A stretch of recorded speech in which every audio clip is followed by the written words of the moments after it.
Boa noite a todos. Muito feliz por estar mais uma vez nesta casa de orações. Vamos tranquilizando nossas mentes, acalmando nossos corações, pedindo ao nosso Pai, Deus Todo-Poderoso, e ao nosso Divino Mestre, nosso querido irmão Jesus, que olhe pelos nossos irmãos que estão nos presídios, nos leitos hospitalares, nos asilos, nos orfanatos e aos moradores de rua. Vamos agradecer a toda a espiritualidade que está desde nesta casa para nos receber. Sejam bem-vindos, irmãos encarnados e desencarnados. Vamos para mais o Evangelho segundo o Espiritismo. E vamos fazer a oração que o nosso querido irmão Jesus nos ensinou. Pai nosso que estais nos céus, santificado seja o vosso nome, venha o vosso reino, seja feita a vossa vontade, assim na terra como no céu. O pão nosso de cada dia nos dai hoje, perdoai as nossas ofensas, assim como nós perdoamos a quem nos tem ofendido. E não nos deixeis cair em tentação, mas livrai-nos, Senhor, de todo mal, agora e para todo sempre, que assim seja.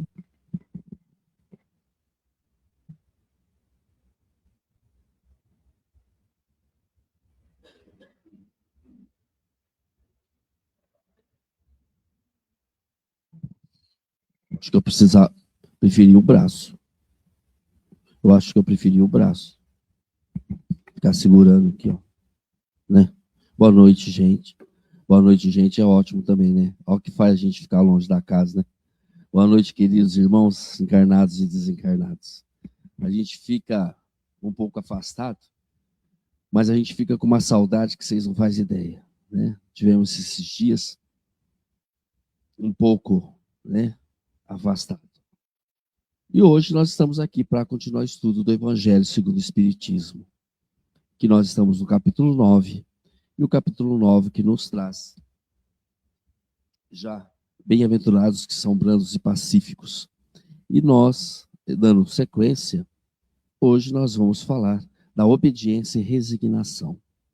Ela diz assim, eu acho interessante essa primeira fala, a doutrina de Jesus. Se a gente for falar da doutrina de Jesus, é o que a gente vem falando até hoje, mas a doutrina de Jesus ensina, em todos os seus pontos, a obediência e a resignação. Duas virtudes companheiras da doçura e muito ativa, se bem os homens erradamente as confundem com a negação do sentimento e da vontade. Jesus, então, nos traz esses dois pontos, obediência. E aí a gente já questiona, nós estamos praticando o que Jesus nos trouxe, que é a obediência? Não. De fato, não. E a resignação?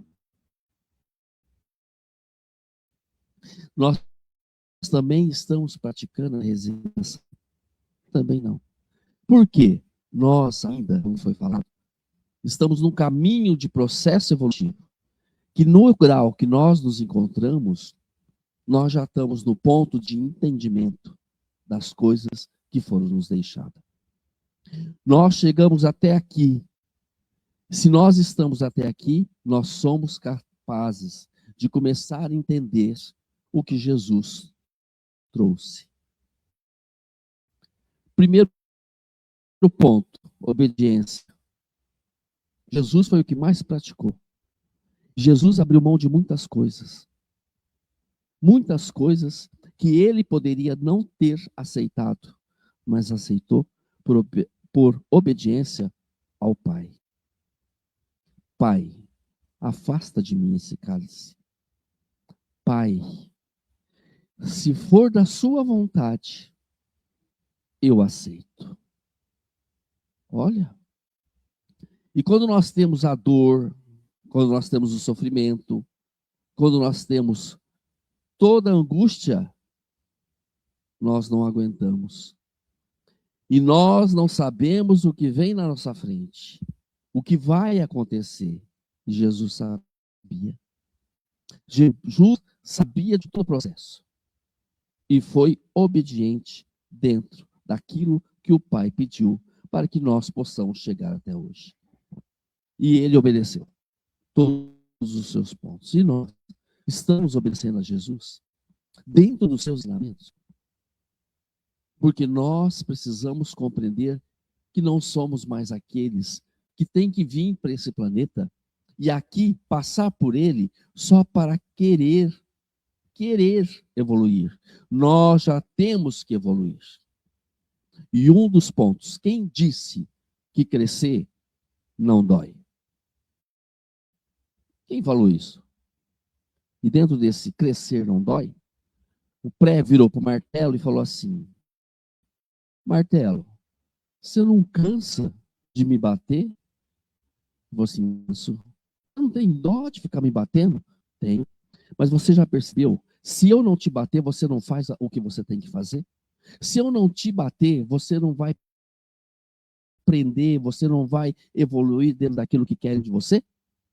Dói muito em mim bater em você. Mas apenas com a dor e com a pancada é que você evolui. E quem disse que evoluir não dói? Dói. Sabe por que dói? Porque nós temos que ser obedientes. Nós temos que ter resignação dentro daquilo que querem que nós façamos. E muitas vezes não fazemos. E nós abrimos mãos pelo prazer. E volto a dizer, nós já estamos no ponto em que o prazer para nós não é esse. O prazer para nós é nós melhorarmos as nossas condições morais.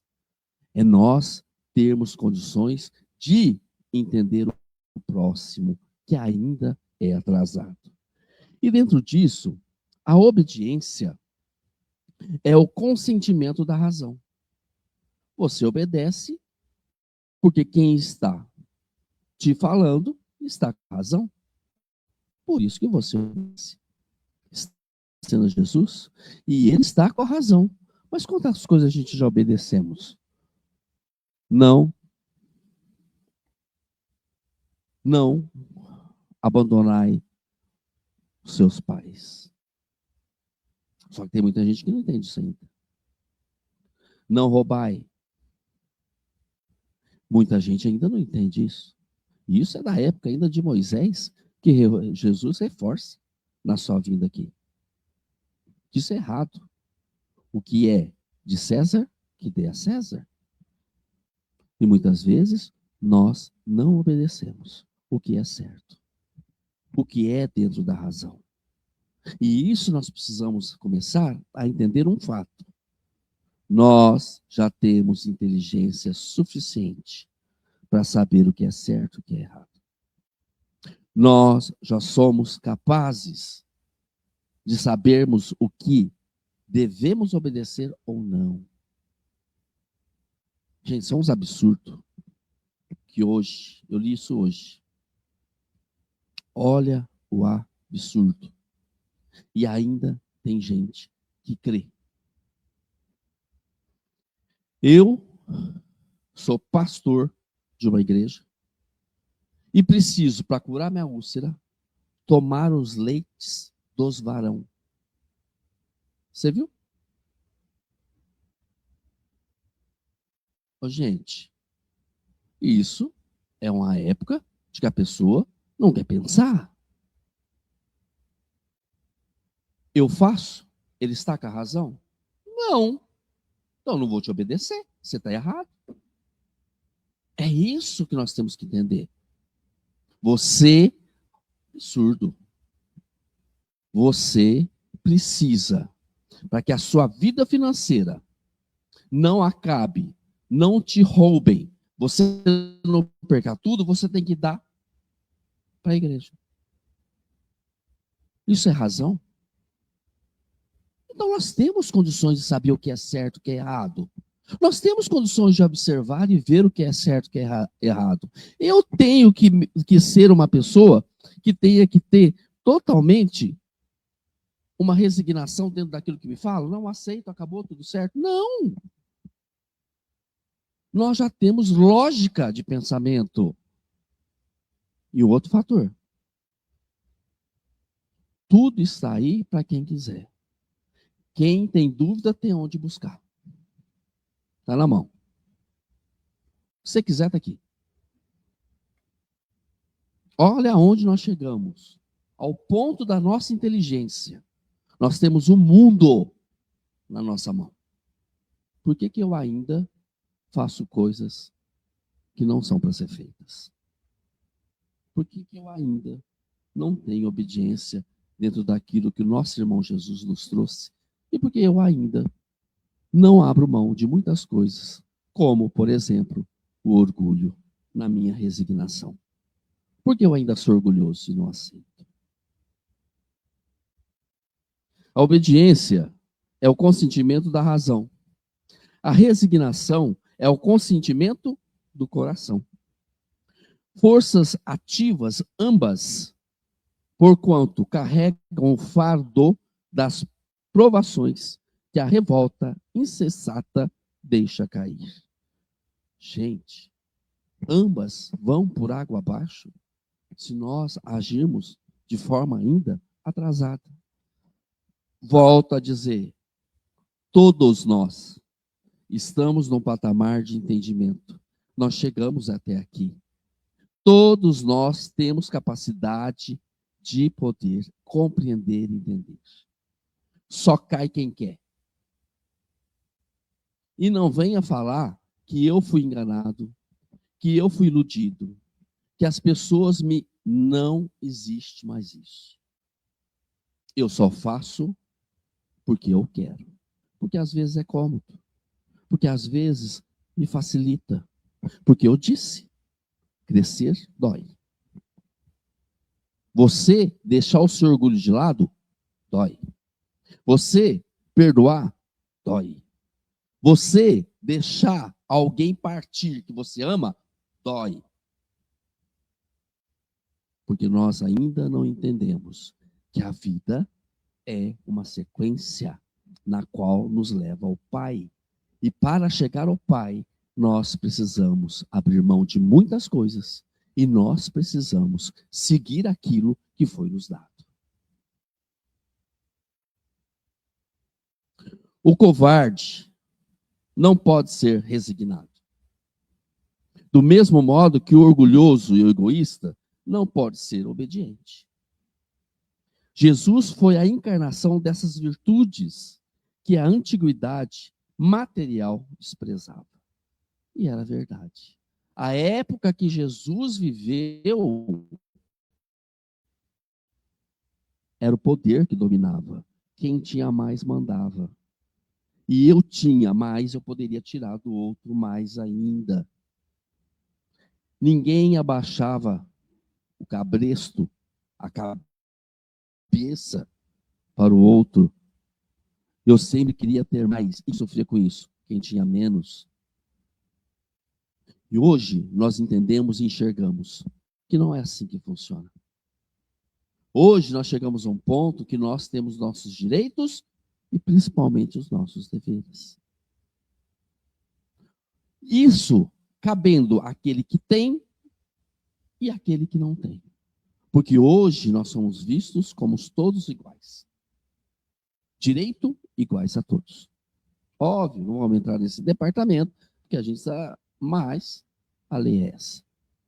Que não existia naquela época. E Jesus era uma das coisas que mais perturbava, por quê? Não tinha um travesseiro para pôr a cabeça para dormir. E aí ele se mostrava mais poderoso, sem ter nada. Ele arrastou multidões sem ter nada. E aqueles que usavam a multidões ou as pessoas para adquirir o dinheiro, para adquirir a fama, para adquirir o poder, se incomodaram. Quem é esse?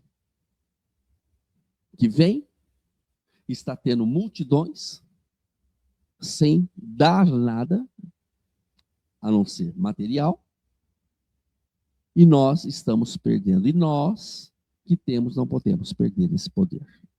Não podemos perder essa popularidade. Porque Jesus tinha moral. Jesus não enganava. Jesus agia de maneira correta com todos. Jesus não aceitava as coisas que não eram certas, como venda dentro do templo na qual era adorado seu Pai, Deus. Então, Jesus era um empecilho, estava mudando a história, estava fazendo com que as pessoas começassem a pensar que não era só dar, era também pensar e agir. Jesus não pediu nada, nem um centavo. Jesus vivia de casa em casa, ou às vezes sendo ajudado, ou até mesmo comendo nas suas caminhadas frutos. Então Jesus não tinha nada material, mas Jesus tinha o que nós estamos buscando: toda a moral, toda a inteligência e toda a obediência ao Pai. Porque quando ele foi, sabendo que ia ser entregue, ele pediu ao Pai: Pai, afasta de mim esse cálice. Porque eu, Pai. Mas, se for da sua vontade, e assim terá que ser, eu obedeço. Se meu pai chega assim: Éder, tal dia você vai ser entregue para a polícia, vão te surrar, vão te bater, você vai ter que carregar uma cruz mais pesada que teu peso, e ainda vão te colocar na cruz, vão te enfiar uma lança, vão te dar vinagre para beber. O senhor está de brincadeira. Você vai ter que aceitar. Você acha que eu aceitaria? Eu ia sumir, sair andando por aí para algum canto, ninguém vai me achar. É assim que nós pensamos. Mas Deus sabia o que estava. Claro, Deus é Deus. E Jesus veio para mostrar que é a sabedoria plena do universo, que é o Pai. Por ele ser filho, como ele disse, sou filho do Pai. E o Pai sabe o que faz. E Deus confiou totalmente nesse espírito totalmente de luz, que aqui esteve para nos mostrar. E trouxe essas virtudes consigo, e ainda nos diz: seja igual a mim. Faça o que eu faço. Cada época é marcada assim, com o cunho da virtude ou do vício que a tem de salvar ou perder. A virtude de vossa geração é a atividade intelectual. Seu vício é a indiferença moral. Temos muito. Porque quando a gente fala que é espírita, você chega numa reunião, eu sou espírita. Chegou o moralista. Opa, moralista não. Chegou a pessoa que tenta ser mais certa possível. Quem disse que eu sou moralista? Que eu sou moral? Eu estou buscando melhorar a minha moral. E qual é o mal de eu ter a minha moral elevada? Aonde está o erro disso? De eu melhorar a minha moral. Quem precisa entender isso são aqueles que nos chamam de moralistas. Porque a moral é um dos princípios de Jesus. Digo apenas atividades, porque o gênio se eleva de repente e descobre por si só horizontes que a multidão somente mais tarde verá. Enquanto a atividade é a reunião dos esforços de todos para atingir um fim menos brilhante, mas que prova a elevação intelectual de sua época. Vamos parar e analisar, época por época. Alguém acredita que nós não vivemos em épocas passadas? Quando o Brasil nem descoberto era e nós estávamos na parte europeia? Nós vivemos lá. Nós vivemos muito antes disso. Nós vivemos em épocas na qual a gente, já foi falado aqui, vivia para se alimentar, se proteger e se procriar. Quem faz isso? Animal. Nós passamos por essa fase. E se nós analisarmos, nós fomos evoluindo. Olha o presente que nós estamos. Hoje, com o intelecto pronto para decidir o que é certo e o que é errado. Para decidir o caminho que nós temos que seguir. Não existe esse que esteja nesse planeta que não tenha condições para isso. E não venha ninguém deste planeta dizer que não foi ou não sabia. Porque se vocês observarem, abre mais igreja do que bar. E eu questionei isso quando estava em Assis. O rapaz do centro que eu frequentava lá. Mas por que está abrindo tanta igreja? E ele me respondeu, você preferia que fosse bar? Eu falei, não. Mas tanta igreja que fala tanto absurdo como esse que nós citamos aqui, tantos absurdos. Entenda uma coisa.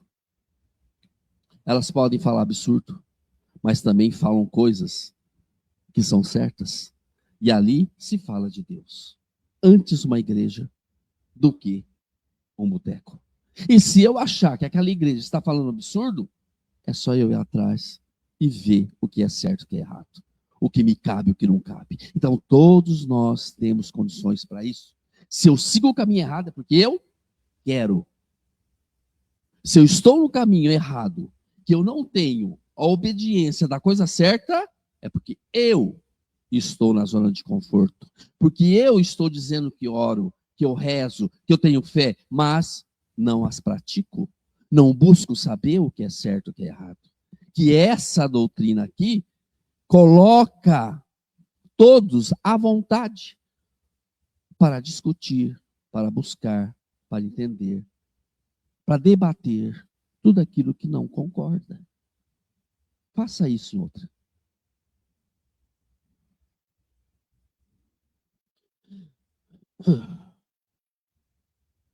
Agora tem que achar. Submetei-vos a impulsos ou a impulsão que vimos dar ao vossos espíritos.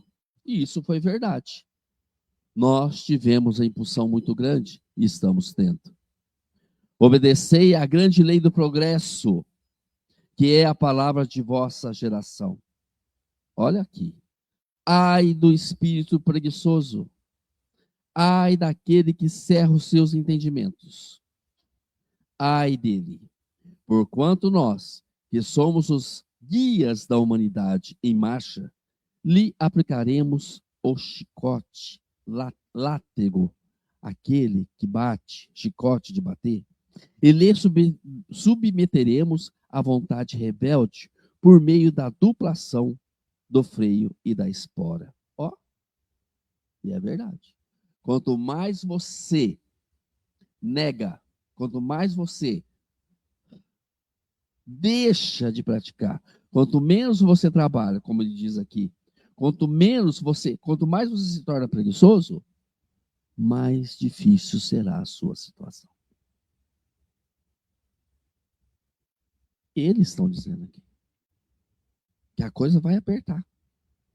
Porque nós precisamos caminhar. Lembra do martelo no prego? É assim que nós vamos conseguir. Não dá para ficar esperando o paraíso chegar. Não dá para ficar esperando a paz eterna chegar. Não é isso a finalidade. A finalidade é que nós busquemos o nosso reino. Que reino? O reino de paz, de amor e de felicidade. Que quem constrói isso? Nós mesmos. Como? O ensinamento já foi dado. O exemplo já foi dado. Está escrito o que precisamos fazer. Deixa o materialismo de lado. Deixa o amor da matéria de lado. Tudo que é matéria não nos serve para nada, a não ser para o nosso crescimento espiritual e moral. Porque nada nós levamos, tudo fica até o nosso corpo. Portanto,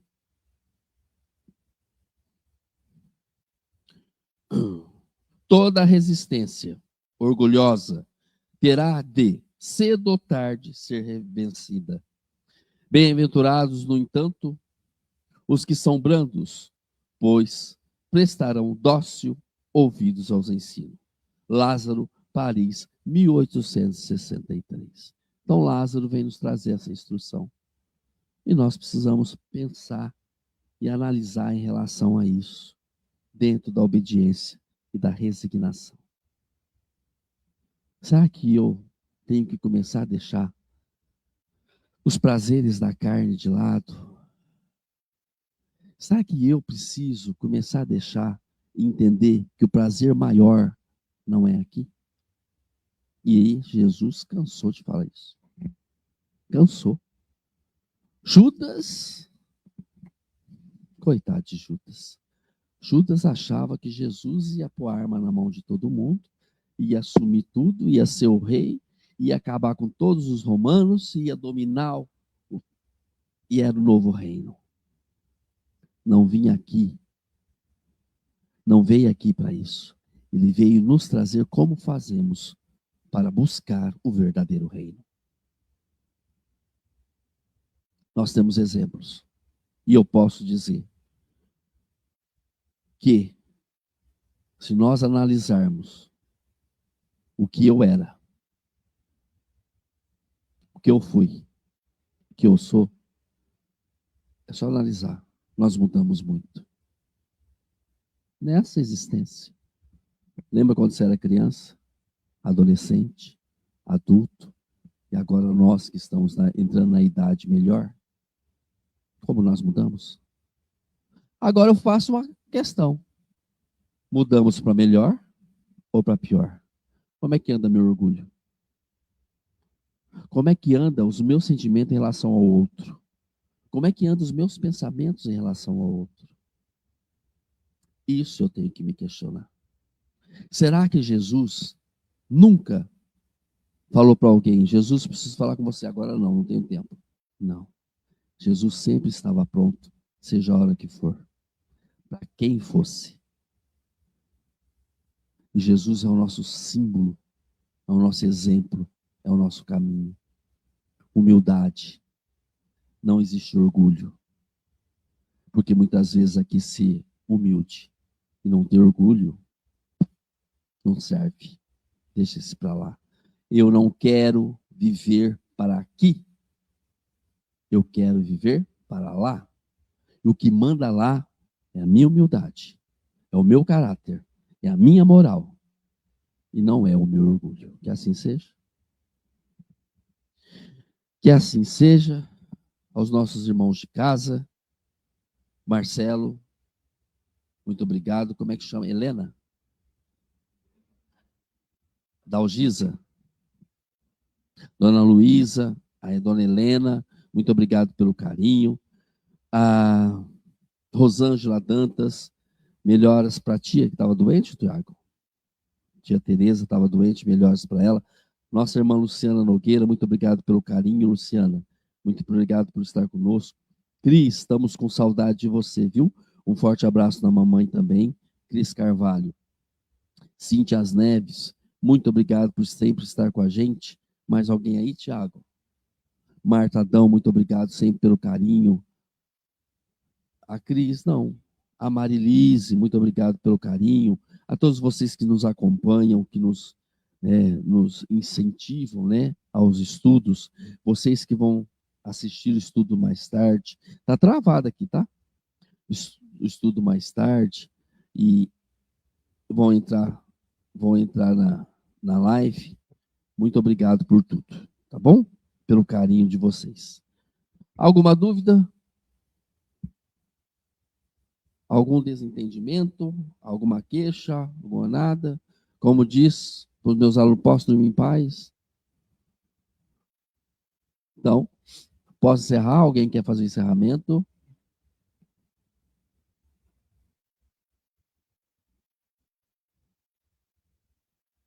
Obrigado. Quer fazer o encerramento, Bruno? Obrigado pelo carinho. Então, gente, vamos elevar os nossos pensamentos ao alto, ao nosso irmão Jesus. Vamos buscando a paz interior, vamos buscando nos conectar com o Pai de misericórdia. Vamos assim abraçando os nossos guias, mentores, que sempre estão ao nosso lado, nos fortalecendo, nos direcionando, nos acalmando dentro das nossas aflições.